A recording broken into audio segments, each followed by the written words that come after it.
माधव बेटा, आज मैं आपको बताऊंगा कि आत्माएं काल के जाल में कैसे फंसी। हाँ काका, सुनाओ, हमें आत्माओं के बारे में जानना है। जब ब्रह्म यानी ज्योति निरंजन तप कर रहा था, तब हम सभी आत्माएं जो आज ज्योति निरंजन के 21 ब्रह्मांडों में रहते हैं, इसकी साधना पर आसक्त हो गए तथा अंतर आत्मा से इसे चाहने लगे। अपने सुखदायी प्रभु सत्य पुरुष से विमुख हो गए, जिस कारण से पतिव्रता पद से गिर गए। पूर्ण प्रभु के बार बार सावधान करने पर भी हमारी आसक्ति क्षर पुरुष से नहीं हटी। यही प्रभाव आज भी सृष्टि में विद्यमान है। जैसे नौजवान बच्चे फिल्म स्टारों की बनावटी अदाओं तथा अपने रोजगार उद्देश्य से कर रहे भूमिका पर अति आसक्त हो जाते हैं, रोकने से नहीं रुकते। यदि कोई अभिनेता या अभिनेत्री अपने निकटवर्ती शहर में आ जाए तो देखें, उन नादान बच्चों की भीड़ केवल दर्शन के लिए बहुत संख्या में इकट्ठा हो जाती है। लेना एक न देना दो, रोजी रोटी अभिनेता कमा रहे हैं, नौजवान बच्चे लुट रहे हैं। माता पिता कितना भी समझाएं किंतु बच्चे नहीं मानते। कहीं न कहीं कभी न कभी लुक कर छुप कर चले ही जाते हैं। ईश्वर काका, ये तो सही बात है। हाँ बेटा, एकदम सही है। आगे सुनो। पूर्ण ब्रह्म कबीर देव ने क्षर पुरुष से पूछा कि बोलो, क्या चाहते हो तुम। उसने कहा, पिताजी, यह स्थान मेरे लिए कम है, मुझे अलग से द्वीप प्रदान करने की कृपा करें। तब हक्का बक्का कबीर ने उसे 21 ब्रह्मांड प्रदान कर दिए। कुछ समय उपरांत ज्योति निरंजन ने सोचा, इस काल में कुछ रचना करनी चाहिए। खाली ब्रह्मांड किस काम के, यह विचार कर 70 युग तप करके पूर्ण परमात्मा कबीर देव से रचना सामग्री की याचना की। तब सत्पुरुष ने उसे 3 गुण तथा 5 तत्व प्रदान कर दिए, जिससे ब्रह्मा ने अपने ब्रह्मांडों में कुछ रचना की। फिर सोचा कि इसमें जीव भी होने चाहिए, अकेले का दिल नहीं लगता।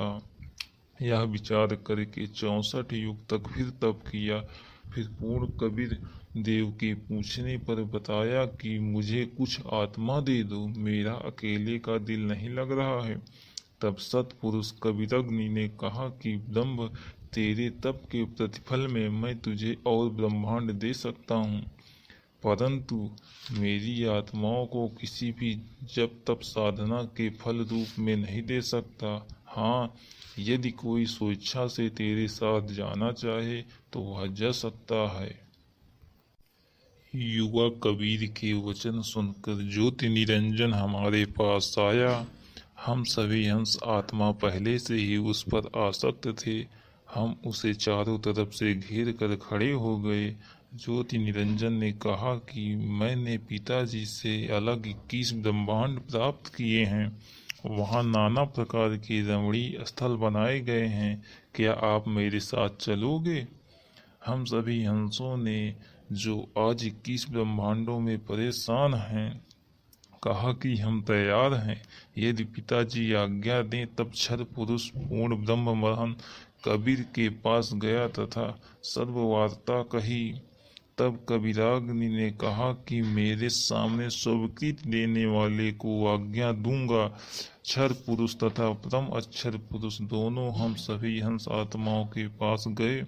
सत कबीर देव ने कहा कि जो हंस आत्मा ब्रह्म के साथ जाना चाहता है, हाथ ऊपर करके स्वीकृति दे दे। अपने पिता के सामने किसी की हिम्मत नहीं हुई, किसी ने स्वीकृति नहीं दी। बहुत समय तक सन्नाटा छाया रहा। तत्पश्चात एक हंस आत्मा ने साहस किया तथा कहा कि पिताजी, मैं जाना चाहता हूँ। फिर तो उसकी देखा देखी ब्रह्म के 21 ब्रह्मांडों में फंसी। हम सभी आत्माओं ने स्वीकृति दे दी। परमेश्वर कबीर जी ने ज्योति निरंजन से कहा कि आप अपने स्थान पर जाओ। जिन्होंने तेरे साथ जाने की स्वीकृति दी है, मैं उन सब हंस आत्माओं को आपके पास भेज दूंगा। ज्योति निरंजन अपने 21 ब्रह्मांडों में चला गया। उस समय तक यह 21 ब्रह्मांड सतलोक में ही थे। तत्पश्चात पूर्ण ब्रह्म ने सर्वप्रथम स्वीकृति देने वाले हंस को लड़की का रूप दिया, परंतु स्त्री इंद्री नहीं रची तथा सर्व आत्माओं को जिन्होंने ज्योति निरंजन ब्रह्म के साथ जाने की सहमति थी, उस लड़की के शरीर में प्रवेश कर दिया तथा उसका नाम आष्ट्रा पड़ा। तथा सत्य पुरुष ने कहा कि पुत्री, मैंने तेरे को शब्द शक्ति प्रदान कर दी है। जितने जीव ब्रह्म कहे आप उत्पन्न कर देना। पूर्ण ब्रह्म कबीर देव आपने पुत्र सहजदास के द्वारा प्रकृति को क्षर पुरुष के पास भिजवा दिया।